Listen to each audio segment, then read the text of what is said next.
So welcome back. Last video I discussed a little bit of who I am while I was cooking, and then towards the end of the video I kind of discussed the whole point of why I'm making this video, because I'm going through some weird health stuff. Health stuff. And it's a lot of symptoms that are really weird that have not been diagnosed by any doctor, essentially. And so this second vlog, I'm going to go more into detail of those symptoms and kind of explain what I've been doing to deal with it. So here I go. A few moments later. Back in 2021, right before Thanksgiving, I started experiencing some weird stuff that weren't consistent. These feelings weren't consistent. They came when they wanted. And I didn't really pay attention to it because it would only last for a couple seconds, and it didn't affect my day in a way where I was immobilized, right? So we're talking about like a little heart palpitation here and there, or like feeling a bit more fatigued than usual. And I tell my mother, and I'm like, hey, my heartbeat's kind of accelerated a little bit. But she was just like, oh, that's a little weird.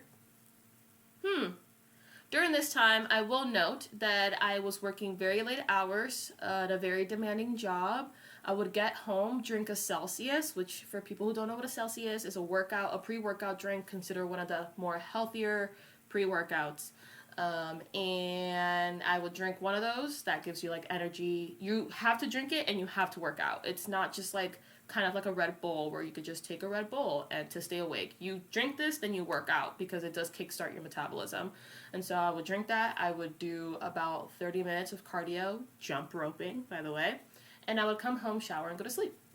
And I did that for a couple weeks, and I was seeing some results. But these weird symptoms started to happen. So I would tell my mother, like, hey, I don't know what's happening, but this is weird. And she was just like, maybe stop drinking the Celsius. And I was like, okay. So I did. A couple weeks later after that, I was having dinner with my best friend.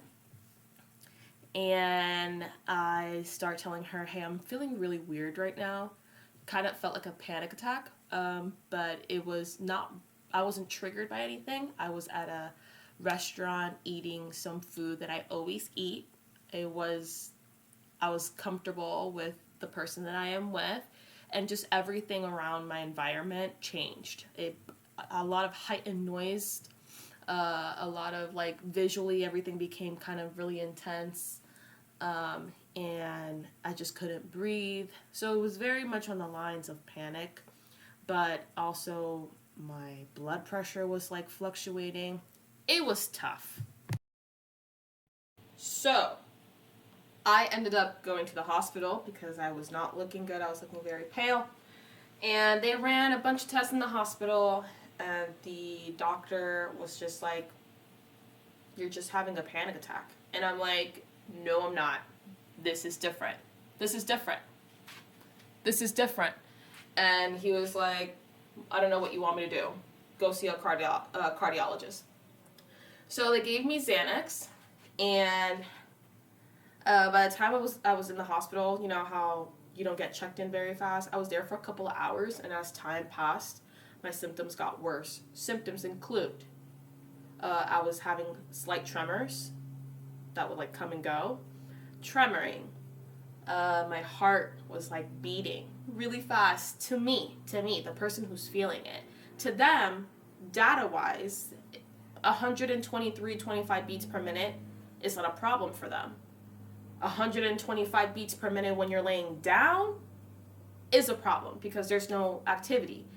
125 beats per minute is a walking or a slight jog heart rate, which I was doing neither of those things as I was lying down.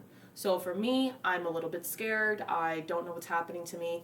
Luckily, I was with family and friends who were there, and they stayed with me throughout the whole night. And so from that, I started to go to a cardiologist, got checked out by the cardiologist. It was a crap storm, okay? The cardiologist wasn't necessarily she had her own way of viewing things, let's just put it that way. And she immediately, right off the bat, was like, we're going to have to perform heart surgery, open heart surgery on you. And I was like, whoa. And she was like, yeah, it seems like it. But before we get to that, we got to run some more tests before we schedule it. But it looks like we're going to have to do it. So that caused a lot of anxiety in myself and fear. And lo and behold, after a couple tests, she was like, oh, you don't need that. Huh, interesting. She was like, I did all I can do, dead end, next doctor. So from there, I went to one cardiologist. After that cardiologist, I went to a neurologist. After that neurologist, I did some MRIs of the brain to see if I have any tumors, and MRAs to look at the veins and arteries. English is hard. Arteries in my head for the purpose of an aneurysm, or to see if I'm having enough blood flow here that would contribute to how I'm feeling. Turns out all of that came out very good. Now, as time passes, my symptoms get worse. Worse and not worse, meaning I'm not feeling like this every day. Before, I was feeling these waves, I call them waves, every day, where it's just like I feel like I'm gonna fall. Walking straight is very hard because I feel like I'm leaning. It's like intense vertigo, and on top of that, I get nausea. I have the urge to use the bathroom, and it happens in like a second. And depending on the intensity of that day, sometimes it's up to the point where I'm immobilized and I just have to like lie down and stay home, just so I can be safe, or just be in a safe environment and not feel like I'm dying. So from there, I'm making salmon. From there, I went to a neurologist, checked my brain. Brain was good. But he prescribed meds. He was like, take these meds. And I was like, whoa, what? You just said it's good. Why meds? So I didn't take them because there was no explanation for it. And then from there, I found a general doctor, or like my PCP, cool dude. And I went to him and I explained to him the full story of everything. And he's like, we're going to have to get checked out with almost every specialist. Now, I will state that I do have health insurance. I also will state that I pay that health insurance. I also will state, people are gonna, oh, how did you do all of this? With what monies? Disclose zing information here. I worked a lot last year and I saved money, and so that money is what I was using to survive. And so from there, I saw a GI doctor because I would get nausea. So I had a colonoscopy and endoscopy that came out good, came out well. And then from that neurologist, I saw a second neurologist. And from the second neurologist, I saw a third neurologist. And from the GI doctor, I saw an electrophysiologist because one of the tests that I got for my heart indicated that maybe I have just have to be monitored, and electrophysiologist is the right doctor for that. And I just went from doctor to doctor,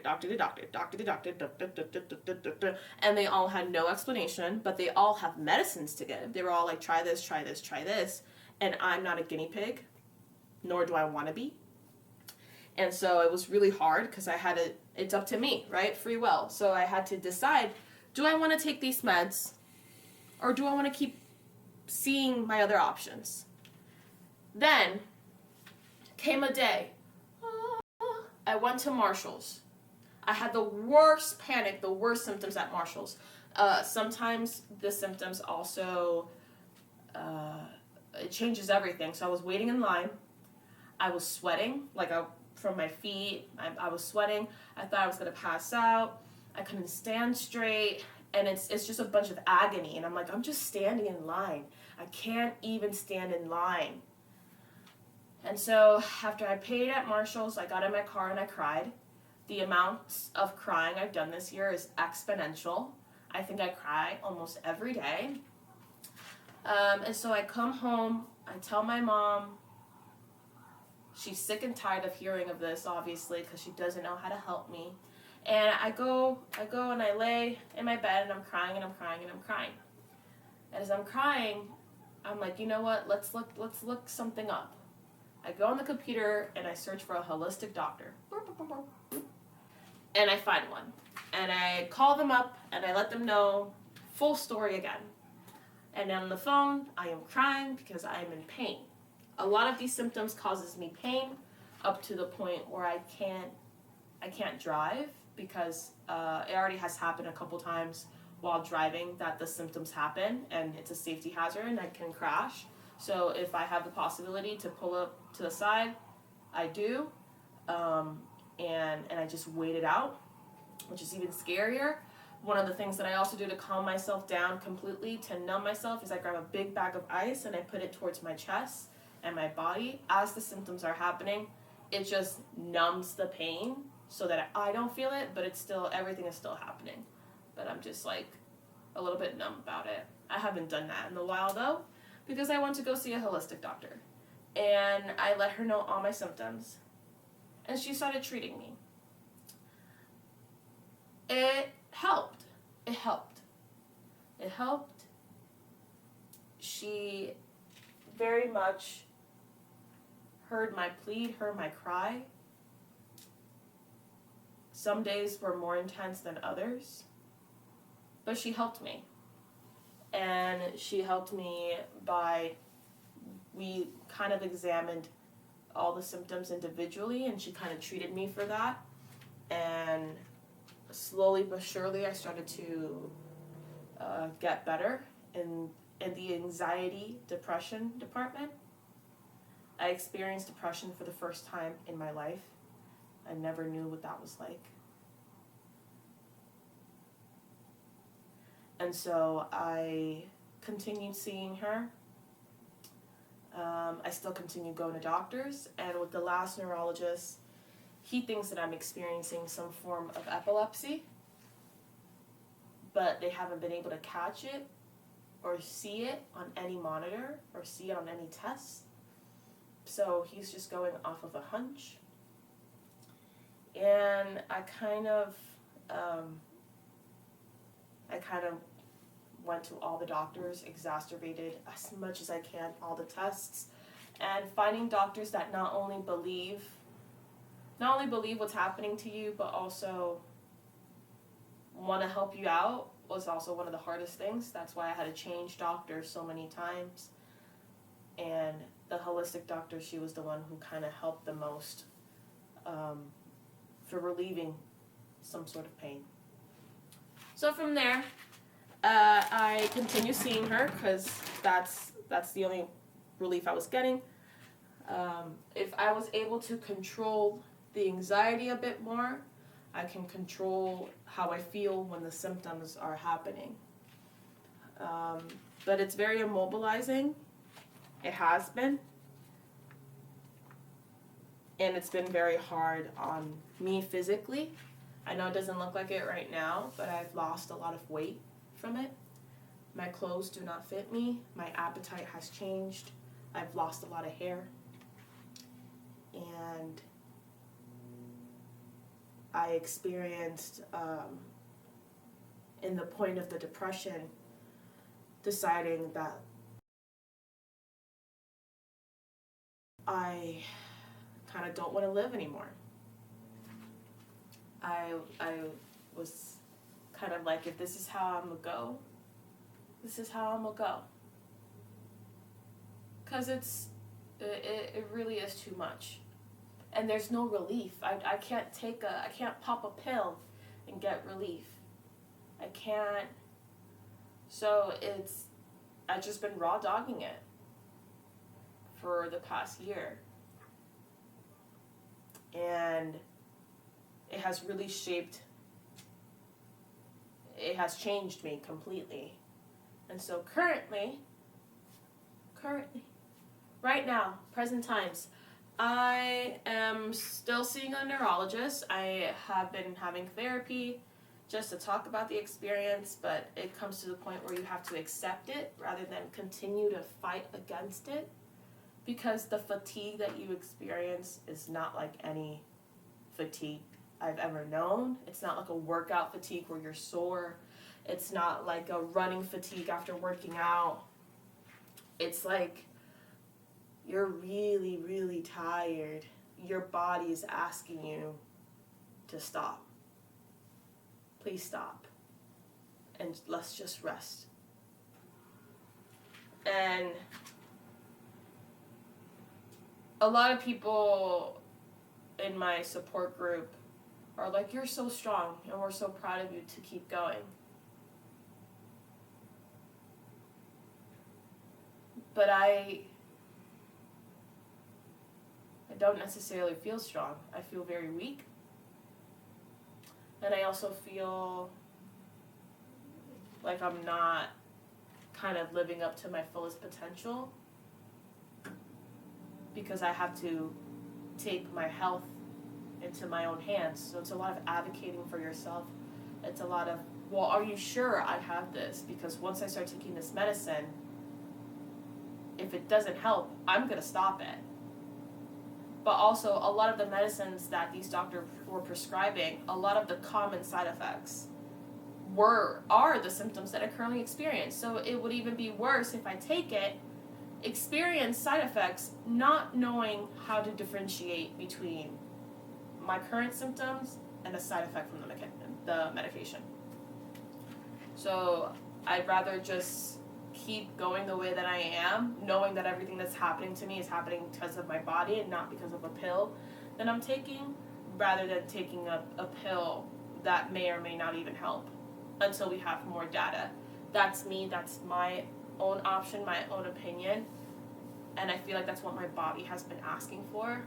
Now I am getting towards the end of the year from going on this journey since 2021 of November. Next month will be a full year of dealing with this, and I don't really have a conclusion. I don't really have a diagnosis. I don't really have much information other than all my blood work and all my tests and labs come out normal, indicating that I am healthy, but I don't feel healthy at all. I feel very sick. And I've been getting some relief, which is awesome.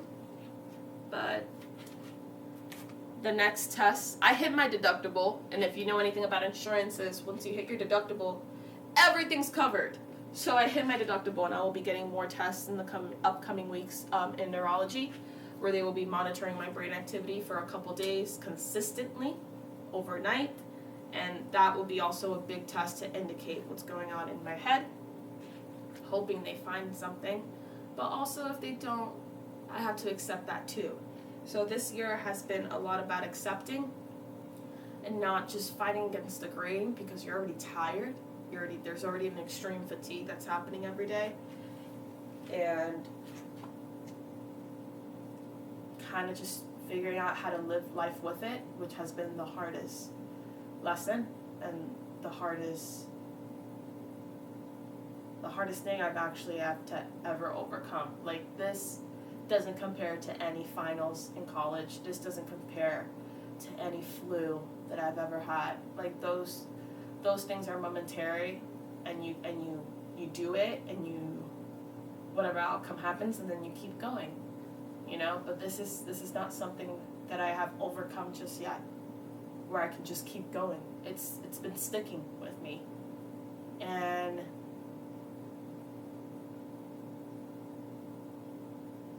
that's why I want to share my story, because if there's people that are going through the same thing that I'm going through, I want to know about it. I want to know how it's been affecting you. I want to know about your support system. Do you have a support system? Have you been able to work? Have you been able to eat? Do you sleep well? I want to know all these things because it's essentially very lonely. But anyways, I know this wasn't the happiest vlog. I'm just trying to be honest and put my story out there. And if you watched, thank you for watching. I don't want a pity party. Don't feel bad for me. I'm just sharing my story, and I hope others can share. But now I'm gonna cook some lunch. And for my next vlog, I'll be talking more about the things that have been happening recently, that have been kind of good things, good stuff. And I just hope you have a great day.